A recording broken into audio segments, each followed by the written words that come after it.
Your Excellency, Ambassador Denis Francis, President of the General Assembly, Your Excellency, Mr. Lee Junhua, Under-Secretary General for Economic and Social Affairs, and my colleague as the United Nations G20 Sherpa, distinguished permanent representatives, esteemed delegates, ladies and gentlemen, it is a great honor for me to be invited by the President of the United Nations General Assembly to brief you on Brazil's priorities and initiatives as chair of G20.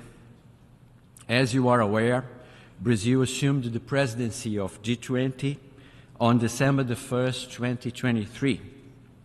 Under the leadership of President Lula, Brazil is proud to be the third in a sequence of 4 developing countries chairing the group since the end of 2021. We had Indonesia in 2022, we had India in 2023, Brazil now, and we will have South Africa in 2024. As frequently stated, the world is facing multiple crises that aggravate each other, and the solution requires a stronger international cooperation. Among the most pressing challenges we face are persistent hunger, poverty and inequality, armed conflicts with catastrophic humanitarian consequences, widespread setbacks in living standards, inflation and debt vulnerabilities, high volatility in food and energy prices, and a climate crisis that is no longer a distant threat, but rather a present reality. All these challenges have been amplified by old and new geopolitical tensions. While these crises affect us all, they do not affect us equally. Developing countries are the ones that bear the brunt, and even within countries, it is the poorest that always suffer the most. As President Lula often argues, if we had to summarize the current global challenge in a single word, it would be inequality. Inequality is both the root cause of several of the crises we face and a major factor to their aggravation. For that reason, Brazil placed the problem of inequality in all its dimensions, both among people and among countries, at the center of the agenda of the G20. Brazil believes that the G20 has an important role to help the international community to discuss and devise solutions for the many challenges on the horizon.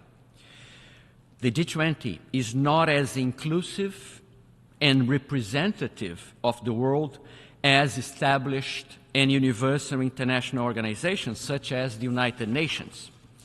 The UN is and must always be at the center of global governance.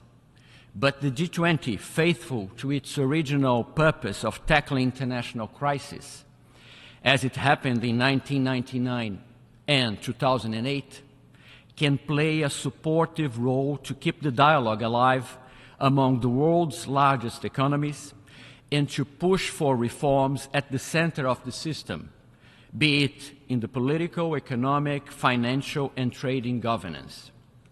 Under the motto, Building a Just World and a Sustainable Planet, Brazil defined the following 3 general priorities for its G20 presidency. 1, social inclusion and the fight against hunger and poverty. 2, energy transitions and the promotion of sustainable development in its economic, social, and environmental dimensions. And 3, reform of global governance institutions. Based on these 3 general priorities, Brazil has proposed a substantive and action-oriented plan for the group. We try to build upon the successful G20 presidencies of Indonesia and India in order to bring development back to the center of the agenda. In that sense, I would like to highlight 2 specific initiatives. First, the articulation of a decisive global alliance against hunger and extreme poverty in the world. The Agenda 2030 recognizes that eradicating poverty in all its forms and dimensions, including extreme poverty, is the greatest global challenge and an indispensable requirement for sustainable development. Ending hunger, achieving food security, improving nutrition, and promoting sustainable agriculture are directly linked to that challenge. According to the Food and Agriculture Organization, FAO, around 735 million individuals currently face hunger, and 2.4 billion face moderate or severe food insecurity. Progress toward achieving Agenda 2030 SDGs 1 and 2, poverty and hunger, has not only stalled but also suffered serious setbacks since the COVID pandemic. Today, we have in the world around 150 million children up to 5 years old facing hunger. Together, the population of the starving children in the world would constitute the 9th largest country if it were represented here in this General Assembly. Only 8 countries have a larger population than this.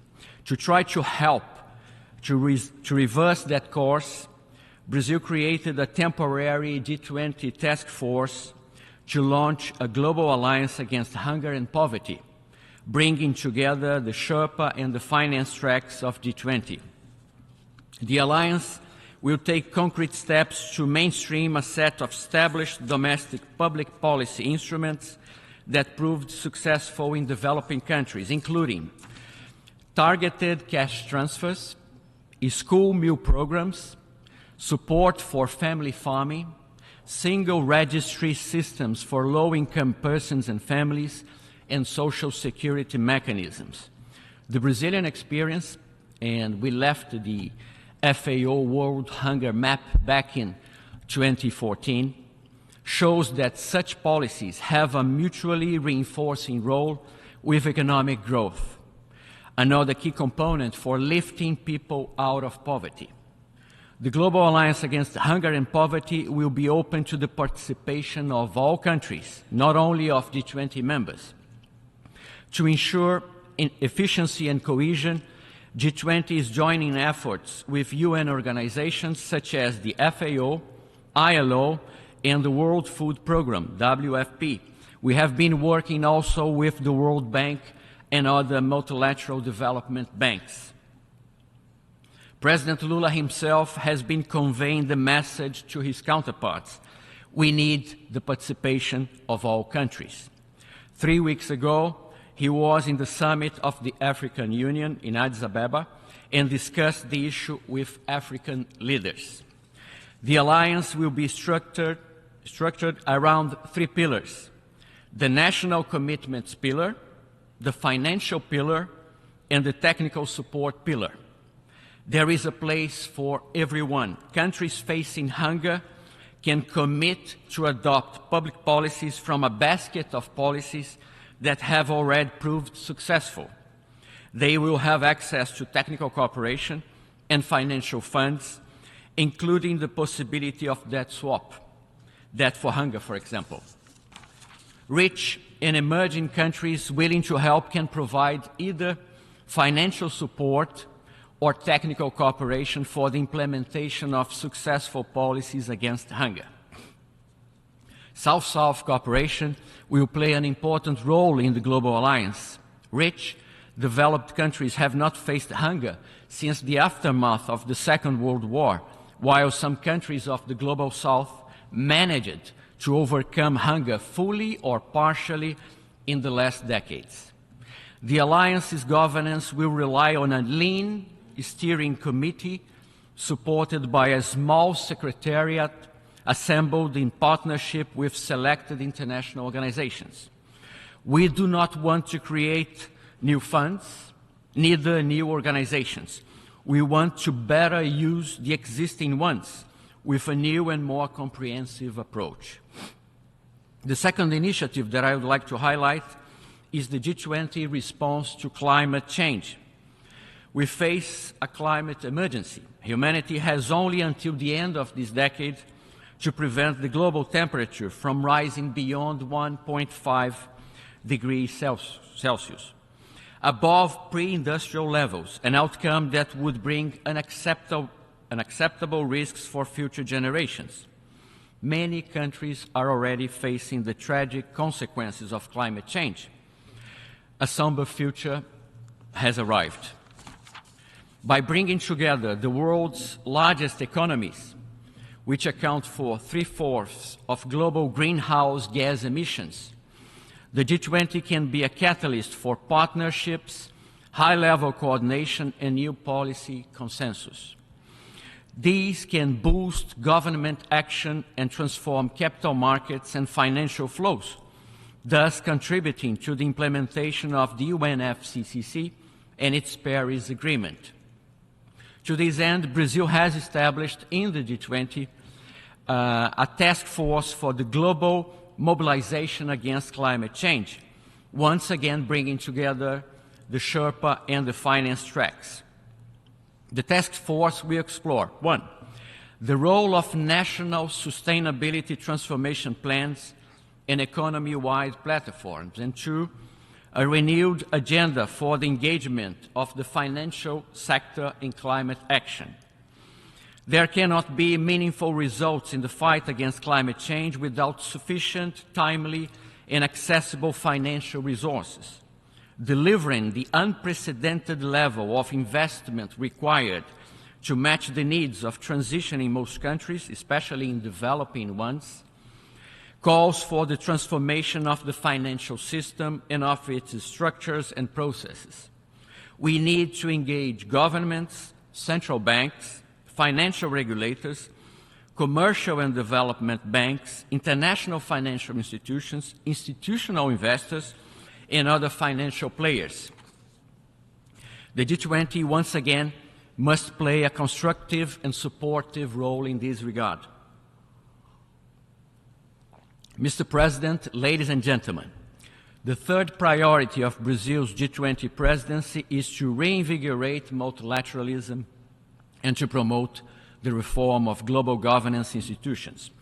The G20 does not have the tools nor the membership to replace the established multilateral fora. The way we see it, the G20 role is to act as a conduit to muster political will towards concrete change. As we are all aware, there is a growing perception that key international organizations such as the Bretton Woods institutions, the World Trade Organization, and these United Nations are in urgent need of reform. The current context of polarization and distrust, exacerbated by the conflicts in Ukraine and in Palestine, weakens the very institutions that were designed to uphold international peace and security and to promote global prosperity. The lack of representativeness further undermines their effectiveness and the legitimacy of their decisions. As the President of Brazil frequently argues, it makes no sense to call on developing countries to contribute to resolving the crisis the world faces without addressing their legitimate concerns. The Brazilian G20 presidency adopts as a premise that only with a reinvigorated multilateral system can peace, stability, and sustainable development be attained. In the international financial area, the original realm of the G20, it is necessary to promote a more inclusive and representative governance structure in institutions such as the World Bank and the International Monetary Fund. We must simplify procedures, reduce conditionalities, and guarantee space for development policies. The world needs bigger, better, more effective, and more representative development banks. Governance has not kept pace with changes in the global economy. The emergence of the Global South and other geopolitical changes, including the end of colonialism. The World Bank and the IMF governance structures do not reflect the significant contributions and roles developing countries play in today's global economy. This underrepresentation undermines the institution's credibility and influence. The World Trade Organization faces serious challenges as the cornerstone of the rules-based multilateral trading system. The WTO was founded in 1995 as the main platform for trade deliberations. Successful rounds of negotiations were supposed to progressively promote greater integration, while a strong legal framework would ensure proper implementation of agreed rules. However, since 1995, members failed time and again to deliver important results under the negotiating pillar. The Doha round, dubbed the development round, in which developing countries' concerns should be at the forefront, was abandoned. Moreover, over the last few years, the dispute settlement body, DSP, has been completely paralyzed, undermining the enforcement of all agreements. The creation of the DSP was one of the main accomplishments of the newly created WTO, and it was very important for developing countries. Amidst a resurgence of worldwide protectionism, the WTO is not well equipped to face the urgent challenge of our time. We need to move forward with the reform process, ensuring a functional dispute settlement body and reinforcing the centrality of the development dimension in trade. Still on global governance, let us come at last to this organization, the United Nations. As you are all aware, broad consultations are currently underway to negotiate the Pact for the Future, which is expected to be adopted during the Summit of the Future next September. And I had the pleasure to meet the facilitators yesterday. This will be a defining moment to reaffirm the importance of the UN system and to agree on the most critical improvements necessary to reinvigorate it. The capacity of the United Nations to meet new demands in the exercise of its collective responsibilities has not evolved with the speed and in the direction required by current global dynamics. Negotiations aimed at modernizing the principal bodies of the United Nations have yet to achieve tangible progress.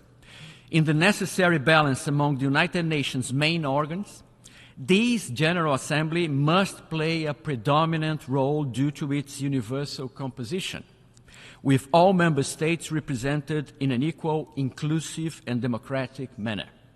The strengthening of the role of the work of the General Assembly is much needed to enhance the UN authority as a whole.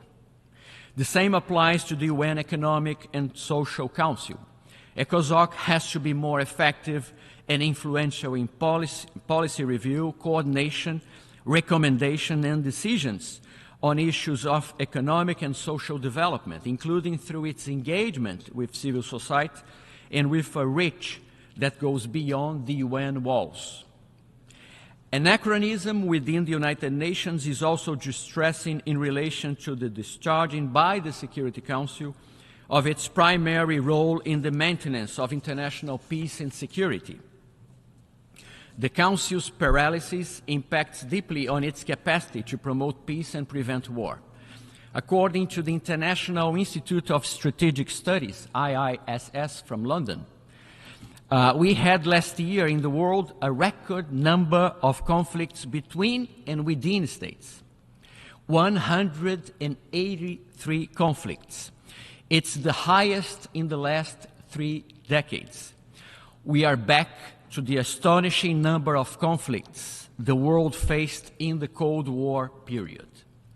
Lack of effectiveness meets imbalance of representativeness, a governance structure that excludes whole continents and players of regional and global influence. In these regards, diversity in its composition adds on to the growing frustration. The more we protract the Council's reform, the more the international community will face serious limitations to its capacity to prevent conflicts and promote peace and security.